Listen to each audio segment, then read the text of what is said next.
Bab ke-37. Sekitar pukul 6 sore, rombongan SMA Harapan Bangsa tiba di Bandara Internasional Yogyakarta IA. Perjalanan mereka dimulai dari sekolah ke Bandara Soekarno-Hatta yang memakan waktu sekitar 1 jam. Kemudian, mereka melanjutkan perjalanan ke IA dengan waktu tempuh sekitar 1 jam 15 menit.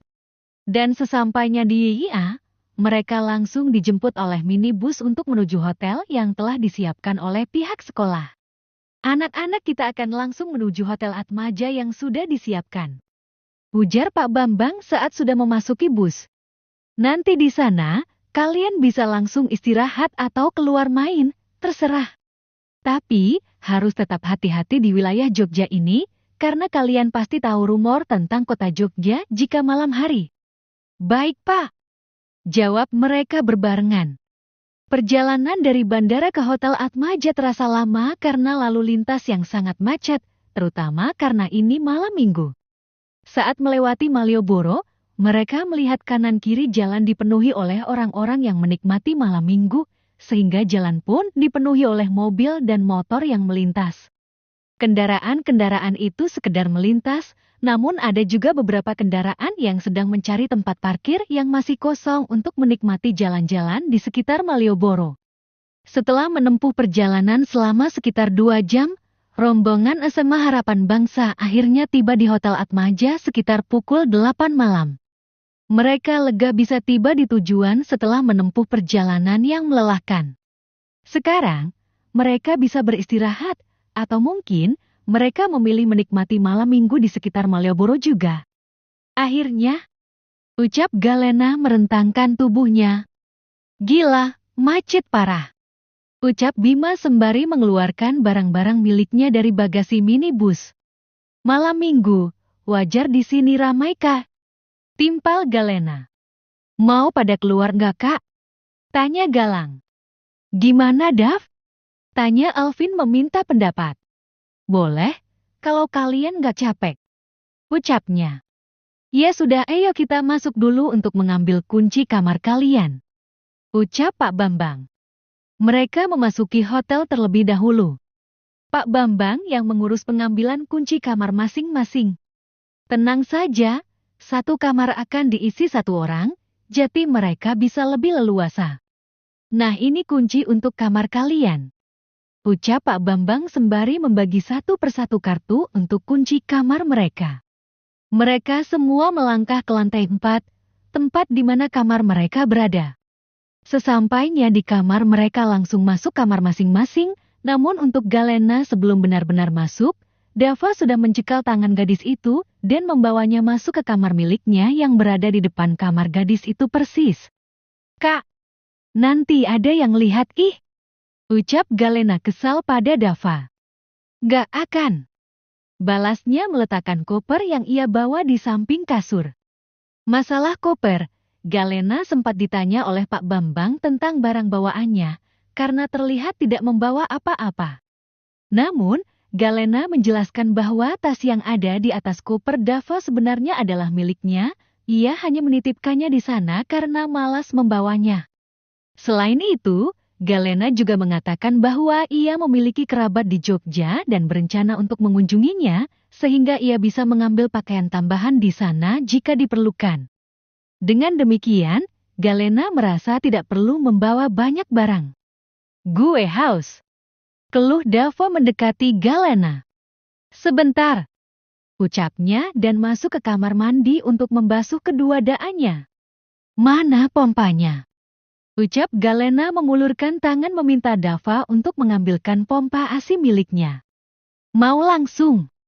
Ucap Dava mendekati Galena. Kak, nanti lama, yang lain udah nunggu. Ucap Galena tak setuju dengan permintaan Dava. Sebentar. Ucap Dava. Bilangnya sebentar nanti lama. Balas Galena. Sebentar nah, ayo ibaring. Rengek Dava membuat Galena gemas. Cepetan. Ucap Galena yang sudah membaringkan setengah tubuhnya, karena bagian tubuh bagian atas hanya ia senderkan di bantal yang ditumpuk tinggi. Dava dengan semangat langsung mendih tubuh Galena, lirih Dava di sela-sela kegiatannya. Jangan tidur, yang lain nungguin kita. Udah dulu ih, ayo katanya mau keluar. Ucap Galena. Plap. Nggak usah keluar, mau gini aja. Ucapnya menatap Galena setelah melepaskan kuluannya itu. Katanya tadi sebentar, udah ayo. Ucap Galena membenahi bajunya membuat Dava berdecak kesal. Seka, nanti lagi. Ucapnya menatap Galena. Galena berpikir sejenak lalu menjawab. Ya udah minggir ayo keluar. Balas Galena membait Dava menyingkir dari atas tubuh gadis itu, walaupun dengan terpaksa. Mereka berdua beranjak keluar dari dalam kamar, dan saat keluar mereka mendapati Clara yang berdiri di depan pintu kamar Galena dan Alvin di depan pintu kamar Dava ini hendak mengetuk pintu sepertinya. Lo di sini juga? Ucap Alvin kepada Galena. Iya. Jawabnya yang membuat Clara langsung menatap Galena kesal. Pantesan gua ketok dari tadi nggak buka-buka, ternyata lagi berduaan sama Paksu. Kesalnya.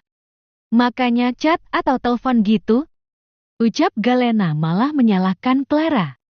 Hih, dasar pasutri yang lagi anget-angetnya ini, sampai-sampai nggak mau pisah kamar ya?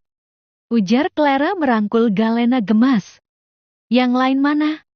Tanya Dava. Udah ke bawah duluan. Jawab Alvin. Ayo.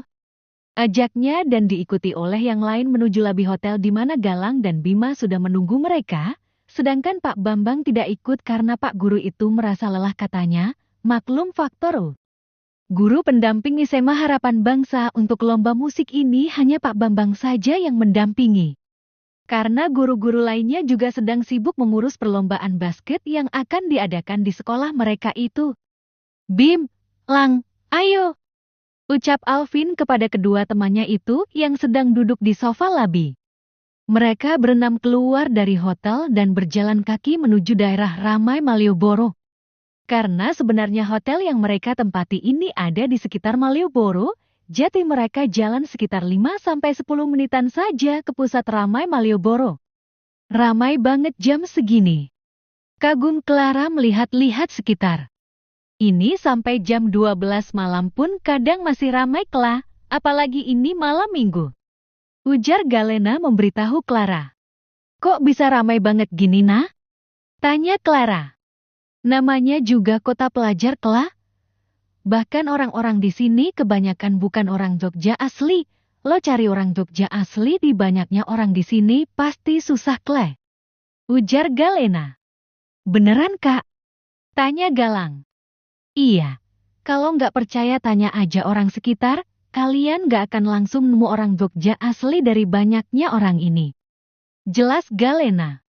Ayo cari makan dulu. Ajak Dava karena mereka memang belum makan malam.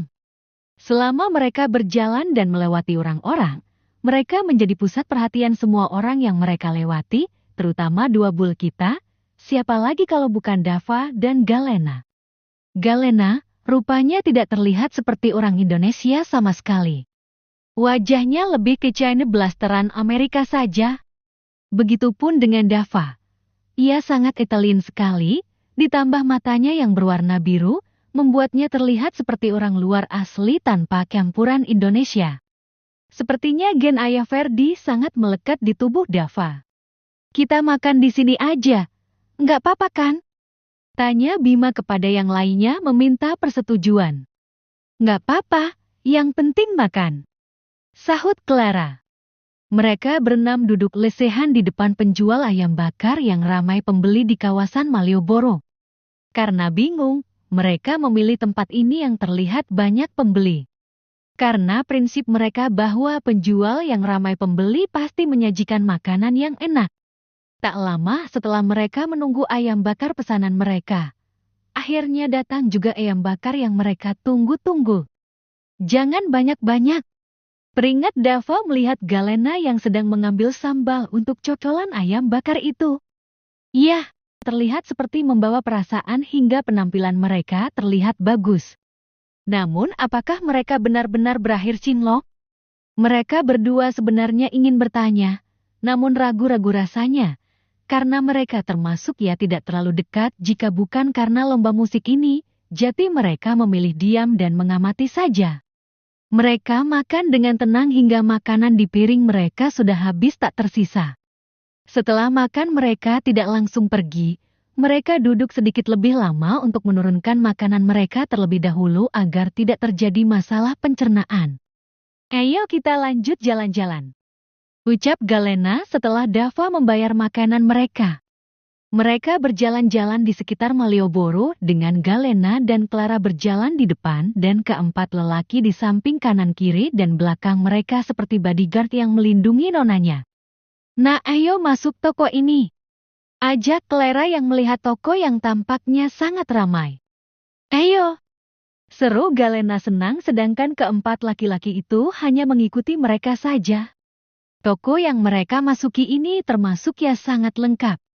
Di lantai 1 terdapat perskincarean, aksesoris-aksesoris, tas-tas khas Jogja, sendal, dan barang lainnya yang memang khas dengan Jogja si kota pelajar. Sedangkan untuk lantai 2 terdapat kerajinan-kerajinan, barang-barang rumah tangga, dan hiasan-hiasan untuk dipajang di rumah. Lihat ini bagus banget, ucap Galena memperlihatkan jedai rambut kepada Clara. Iya, kita kembaran yuk, ucap Clara. Oke, kita kembaran, yang ini, ucap Galena antusias. Sedangkan yang laki-laki bingung mereka mau beli apa di surganya perempuan ini, mereka hanya mengikuti kemana perginya dua perempuan ini saja. Gue mau beli masker inilah buat perawatan sebelum lomba, ucap Clara mengambil masker wajah. Gue juga lah, ucap Galena memilih-milih masker wajah juga, dan seketika ia punya ide saat melihat keempat lelaki yang dari tadi diam saja itu. Klah, sini gue bisikin, ucap Galena berbisik-bisik ke Clara sembari melirik ke arah empat lelaki itu dan mereka berdua terkekeh kecil membuat keempat lelaki itu mempunyai firasat yang tak baik. Oke, ucap Clara tersenyum senang setelah dibisikin Galena sesuatu. Kenapa bisik-bisik kak? Tanya Galang. Nggak apa-apa, urusan perempuan, jawab Clara tersenyum mencurigakan. Kalian nggak beli apa gitu? Tanya Galena menoleh ke arah mereka dan dibalas gelengan saja. Ya udah ayo kita udah selesai nih, ucap Galena menuju kasir. Di keranjang yang ia bawa sudah banyak belanjaan miliknya dan Clara. Setelah membayar belanjaannya di kasir, mereka melanjutkan jalan-jalan dan ikut nongkrong-nongkrong seperti yang dilakukan orang-orang lainnya di sekitar Malioboro, walaupun hanya ditemani jajanan pinggir jalan saja mereka tetap menikmatinya. Setelah merasa puas mereka pulang ke hotel dengan jalan kaki seperti tadi dan setelahnya masuk kamar masing-masing. Namun Galena lagi-lagi ditarik Dava memasuki kamarnya untuk tidur bersama di kamar Dava. Sepertinya pemuda itu sekarang tidak bisa tidur sendiri tanpa istrinya itu, hihi. Selain itu, sesuai persetujuan Galena tadi, malam ini ia akan kembali menyusui bayi besarnya lagi. Bab ke-38